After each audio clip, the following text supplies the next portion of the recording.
ఆంధ్ర తెలంగాణలో తక్కువ ఫీజులతో high quality results ఇస్తున్న ఏకైక సంస్థ Tirumal IAS institute. AP deputy CM Pawan Kalyan పర్యటనలో భద్రతా లోపం ఆలస్యంగా వెలుగులోకి వచ్చింది. ఈ నెల 20వ తేదీన పార్వతీపురం మన్యం జిల్లాలో డిప్యూటీ సీఎం పవన్ కళ్యాణ్ పర్యటించారు. పర్యటనలో భాగంగా సాలూరు నియోజకవర్గం పాచిపేంట మండలానికి వచ్చిన సమయంలో ఆయన వెంటే ఐపీఎస్ ఆఫీసర్లా ఓ వ్యక్తి తిరిగాడు. పవన్ కళ్యాణ్ కు దగ్గరగా మెలిగాడు. అతడితో కింది స్థాయి సిబ్బంది ఫోటోలు కూడా దిగారు.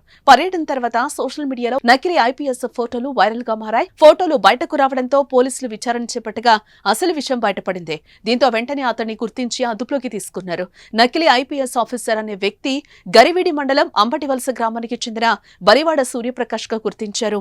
ఇటీవల ఐపీఎస్ కు సెలెక్ట్ అయ్యానని, ప్రస్తుతం ట్రైనింగ్ లో ఉండగా పవన్ పర్యటన కోసం వచ్చానని ఆయన చెప్తున్నట్టుగా కూడా తెలుస్తోంది. ఈ ఘటనపై హోంమంత్రి అనిత ఆగ్రహం వ్యక్తం చేశారు. వై కేటగిరీ భద్రతలో ఉన్న పవన్ కళ్యాణ్ చుట్టూ నకిలీ ఐపీఎస్ తిరగడంపై విచారణకు ఆదేశించారు. దీనిపై సమగ్ర నివేదిక ఇవ్వాలన్నారు.